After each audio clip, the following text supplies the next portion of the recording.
Welcome to Love You a Brunch, the podcast for foodies and those who'd rather be brunching.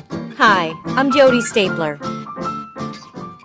I am speaking with Jane Bonacci and Sara Leeuw. They are the authors of a new cookbook about gluten-free cooking, and I'm really excited to talk to them. I don't know very much about gluten-free, so I'm excited to talk to you. So before we get started, can you tell us a little bit about yourselves? Sure, absolutely. Good morning. This is Sara. Hi, everyone. I am a food blogger, master food preserver, a culinary instructor, recipe developer, and a food judge by profession, all those things. Wow. And okay. Thanks to Jane, now also a cookbook author.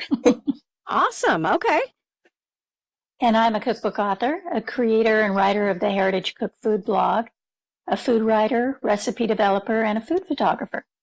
Okay. Well, how did you guys start working together? Well, we've actually known each other for quite a while online. The food blogging community, as you know, is pretty close. So A lot of times we meet people online, right? And we never meet them in person. But Jane and I happened to go on a food tour together. When was it, Jane? Like a year and a half ago? 2 years? I don't remember. Yeah. Where we actually got to meet in person, and we had a great time, which we still laugh over the navigator on my phone. So are you both like gluten-free in your lives, or is this something that you have a lot of experience with? Tell us about that. I am gluten-free. I was diagnosed in 2012. Sara is not, but she's a good sport and learned all about gluten-free while we were writing the book. Yeah. So do you have celiac disease or just a gluten intolerance? I'm very lucky. I don't have celiac. I just have an intolerance. And I'm on the low end of the scale, so it's much easier for me than it is for many of my friends. Yeah. Yeah. What happens when you have a gluten intolerance?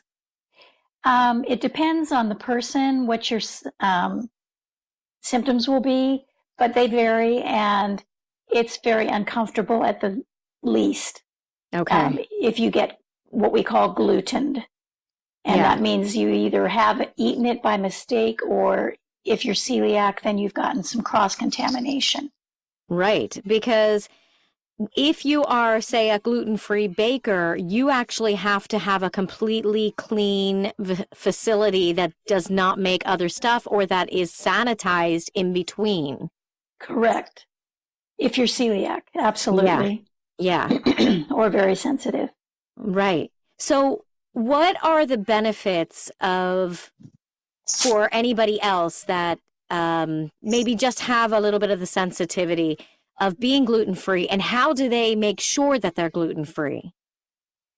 The benefits of gluten-free are that gluten is an inflammatory, and it can often make symptoms of other autoimmune diseases worse. So you'll get people who are not celiac or gluten intolerant choosing a gluten-free lifestyle just because it improves their conditions. Right.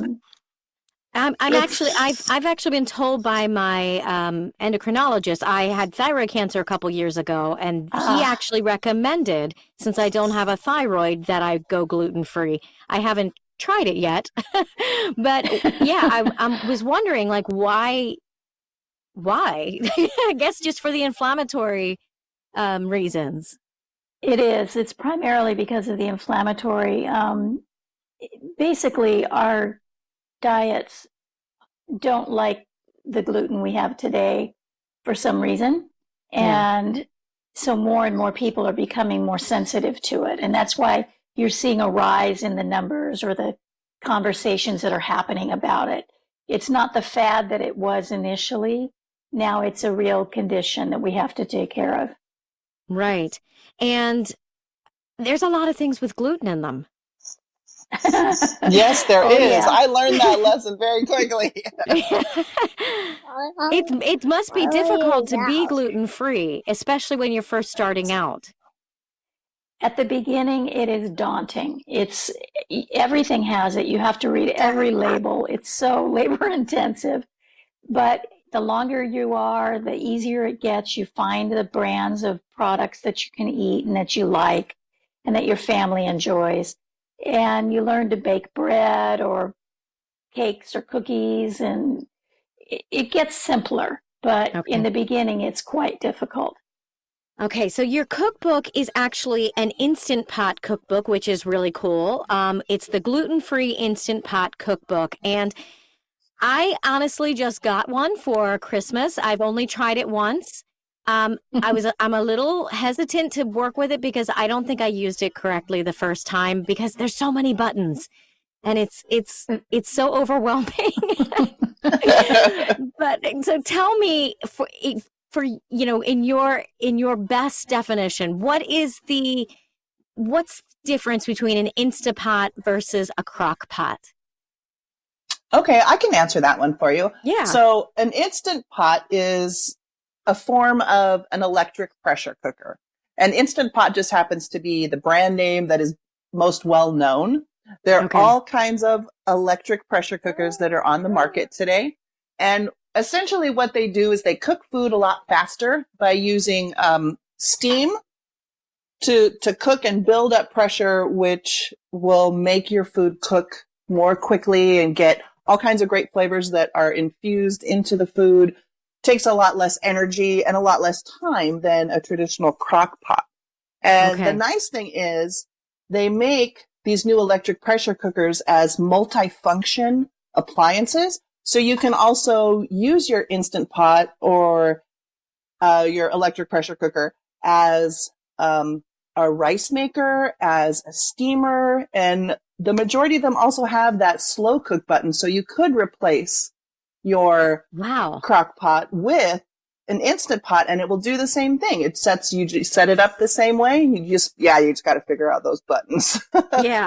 Yeah, well, those definitely. daunting buttons. Well, I'm not a directions reader, so I'm usually like a fly by the pants, figure it out on my own. So eventually I'll learn them all, but yeah, just jump in. Don't be afraid. So I'm hoping that by using this cookbook that I'm going to be able to really get the gist of this Instant Pot and really figure it out because I'd found a website recipe. And I didn't think it cooked it correctly. I didn't think it seemed like it was enough time. So I'm really excited to try these recipes and follow it completely and get them right. Now, you guys have a bunch of great recipes in here. It goes from everything from meats and grains to desserts. I'm flipping through it right now, and the picture of the baby back ribs looks amazing. This is something that you think would take usually everybody's like, you take that all day long in the oven, but from what I'm looking here, it only seems to take 27 minutes. That's amazing. It'll wind up being under an hour. Wow. Which is incredible. Yeah. And how convenient is that for people that work and need to get home and make dinner before they have to get into their evening activities? So this is going to be very, very helpful. Yeah, I use it that way all the time. Do you? Yeah. See, and I hate having all those appliances too. So if it's a rice cooker and a slow cooker as well, that takes all those other appliances and gets them off the counter, which is great. Exactly. Yes. Yeah. That's what it's for. Just once you get the hang of those buttons, go for it. Right. So out of your cookbook, tell me give me a couple recipes that you think would be good for a family that say some that are gluten-free and others that are not. Some people are picky and they're like, I don't want to try it. But if they don't know, you don't want them to know. Sure. Some of the best ones that I really loved, and they're real crowd pleasers, are the rib stick and chili, the old-fashioned pot roast, and the barbecued pulled pork. Ooh, yeah. Those are all crowd pleasers. Yeah, and you have the recipe for the ranch slaw as well that goes on top. Yeah, and that's good. Yeah, that's really good.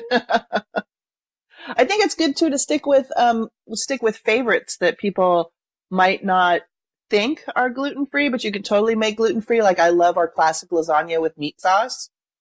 That tends to be like, oh, everybody likes lasagna, right? It's like spaghetti and all that kind of good stuff that you can completely make gluten-free. Do you And have the to shrimp buy fried special rice, noodles? you do. But, they're readily available now in the grocery stores, which is great. Yeah. Is the texture different or is it, I don't know. The texture is a little bit different, but it's not as obvious as you would think. And especially in something like the lasagna, because the sauce is so good. Oh, right, right. Absolutely. And the cheese And the and all that. Yeah. Yeah. Absolutely. Who doesn't like cheese? Absolutely. And that would be a great one to take if you're going over to like a potluck or something like that, where you're in charge of bringing a main course portion. Yeah, absolutely. You could do that. Sara, you were going to say there was another recipe. I think I interrupted you.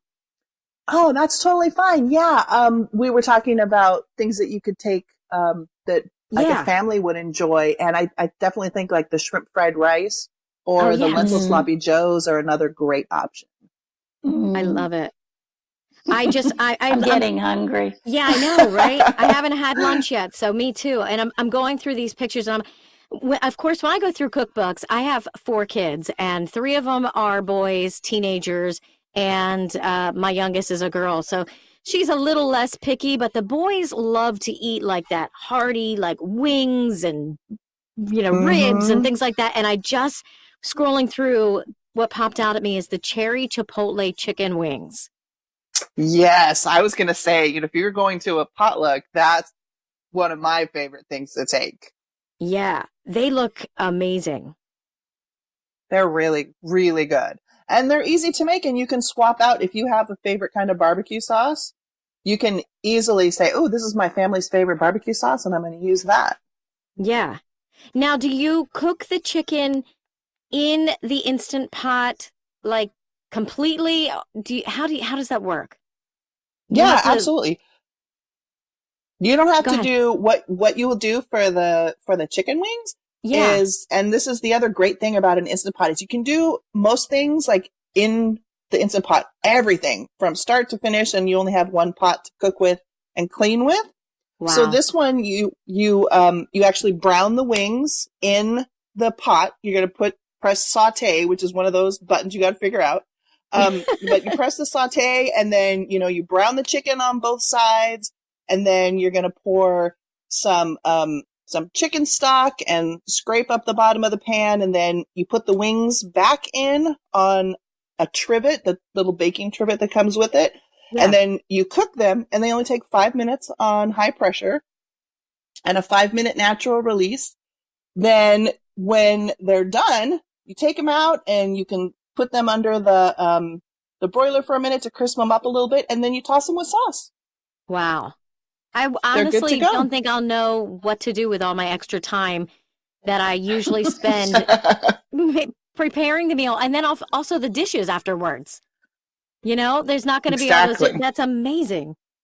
I really have That's one of my favorite things. Put this. I really have to put this Instant Pot to use much more frequently. Yes.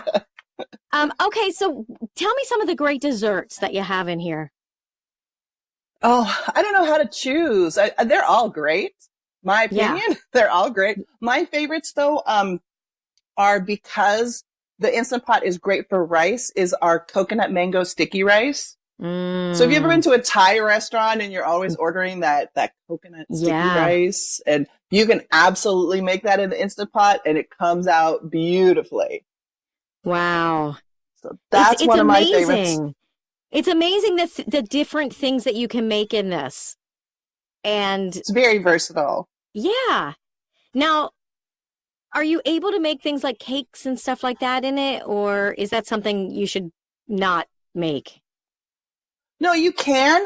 We don't have any recipes specifically for like big cakes, but we do have recipes for individual mini cakes and also for some cheesecakes. Ooh. And I know there's 2 different cheesecakes in there. Are amazing. Yeah.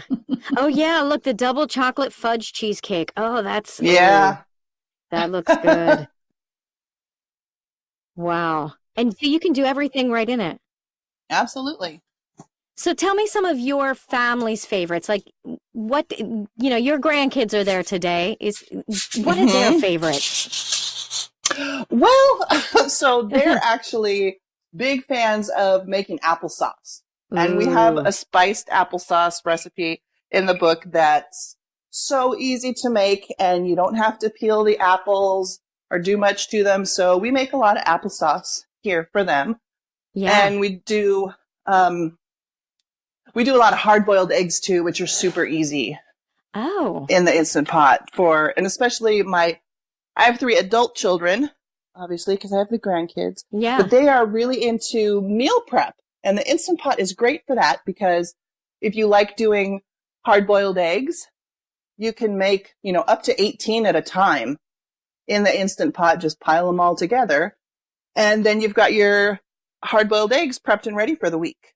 Oh and my it gosh. only takes 5 minutes. So yeah. Now, now I have chickens. So when I boil eggs like the old-fashioned way, like my mom used to do it, because they're so fresh, it's very hard to get them to peel. So I actually usually recently have tried steaming them in a steam basket. So I'm guessing it would be very similar to that.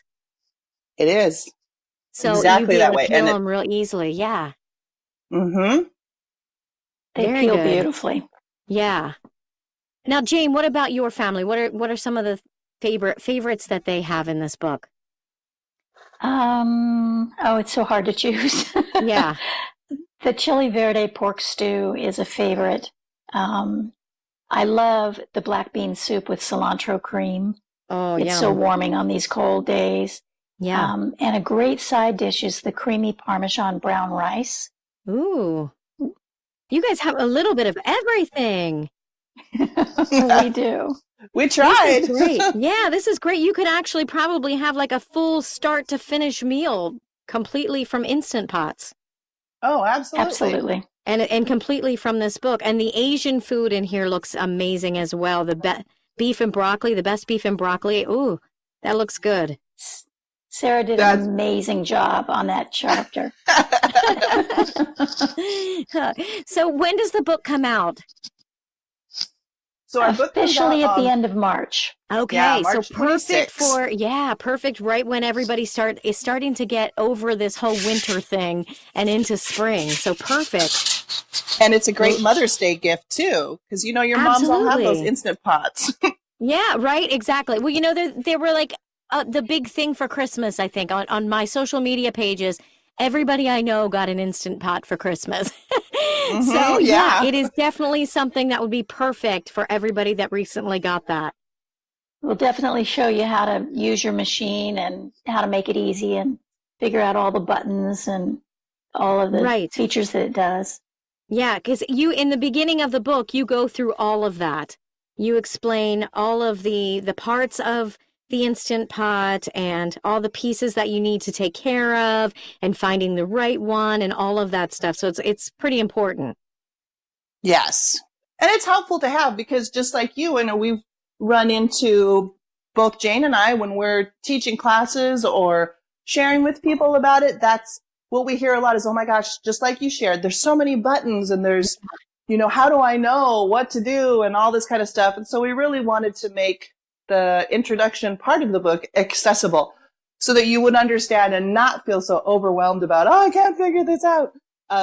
So, definitely take the time to read it and hopefully, it will be a help for all those things. Right. Well, and not only that, you also go through in the next section right after that is explaining how to have a gluten-free kitchen in home and what you need to do in order to do that, especially if there's anybody that's new to being diagnosed. That's something that people are getting diagnosed with every day. And it is, like I said, for me, my doctor recommended gluten-free. And because it's been such like this trend for the last decade, I've been kind of hesitant to even try it. I don't want to lump myself in that same trend. But at the same point, it might make myself, make my health better for myself. So this is actually a really great book for me to read. Well, that's what we're hoping for, Jody. We really want everybody to be able to have the best life that they can. And if that involves gluten-free cooking, then hopefully this book will help them out. Absolutely. Yeah. And everything in it looks delicious and easy. It looks simple to make, and you've put out every instruction perfectly. So it's not going to be something where it's confusing or difficult for people that maybe don't like to cook as much. So thank you so much for that. Oh, well, thank you for that. We appreciate that. Yeah. Well, so the book comes out at the end of March, and where can everybody find it? We're on Amazon, US and UK, Barnes & Noble, and other online resources. Okay, and of course, at your local independent shop. Yeah, and where can everybody find you guys? You can find me at The Heritage Cook online, and I'm on Pinterest, Instagram, Twitter, Facebook, just about all of them. Okay. Yep, and you can find me at myimperfectkitchen.com. That's my blog site, and I'm also on Facebook, Instagram, Twitter, Pinterest. Just do search for those. Okay. We're very out good. and about. Yeah. Yeah. I actually really like the name of yours, My Imperfect Kitchen. That sounds like my kitchen. It's definitely mine. So. Well, thank you guys so much for sharing your book with me today. And thank you for joining us. And everybody go out and get this book, especially for anybody who has any kind of gluten intolerances or knows someone that does. It's out just in time for Easter and Mother's Day. And it's a great book for if you're learning how to use that Instant Pot like me. So thank you guys. Thank you so much. Thank you, Jody. Thank you. I want to thank Sara Leeuw and Jane Bonacci for joining me today and telling us about their new cookbook, Gluten-Free Instant Pot Cookbook, revised and expanded. I also want to thank you for joining me today. Please make sure if you like our podcast to subscribe wherever you're listening and join us on our Facebook page, Instagram, and Twitter, and share us with your family and friends. If you appreciate our podcasts, books, music, and our goal of helping others fulfill their artistic career dreams, and would like to see it continue for many years to come, please join our Patreon and become a sponsor at Willow Moon Publishing. If you have any suggestions, feel free to leave a comment or email me at loveyouabrunchpodcast@gmail.com. Thank you so much again. I'm Jody Stapler, and join us next week on Love You a Brunch.